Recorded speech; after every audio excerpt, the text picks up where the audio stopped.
Delhi liquor scam.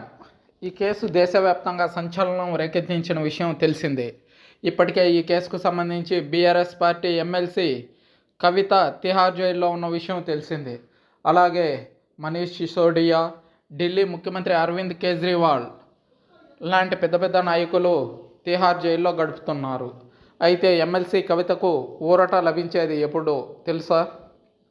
Liquor scam కేసులో arrest అయి తిహార్ జైల్లో ఉన్న ఎమ్మెల్సీ కవితకు బిగ్ షాక్ తగిలింది. ఆమెకు జ్యుడిషియల్ కస్టడీని మరో 14 రోజుల పాటు పొడిగించింది. మే 7 వరకు ఈ కస్టడీ పొడిగిస్తూ రౌస్ అవెన్యూ కోర్టు తీర్పును వెల్లడించింది.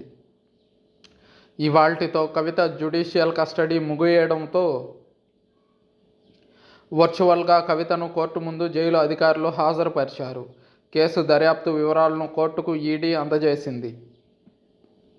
60 రోజుల్లో కవిత అరెస్టుపై ఛార్జిషీట్ సమర్పిస్తామని కోర్టుకు ఈడీ తెలిపింది. అయితే ఈ కేసులో పస లేదంటున్న టీఆర్ఎస్ నాయకులు. అయితే కవిత వాంగ్మూలాన్ని బట్టి వైఎస్ఆర్సీపీ నాయకుడు విజయసాయిరెడ్డి మేనల్లుడు, ప్రస్తుతం ఎంపీ అభ్యర్థిగా పోటీ చేస్తున్న వ్యక్తి అరెస్ట్ అయ్యే అవకాశం కనిపిస్తుంది.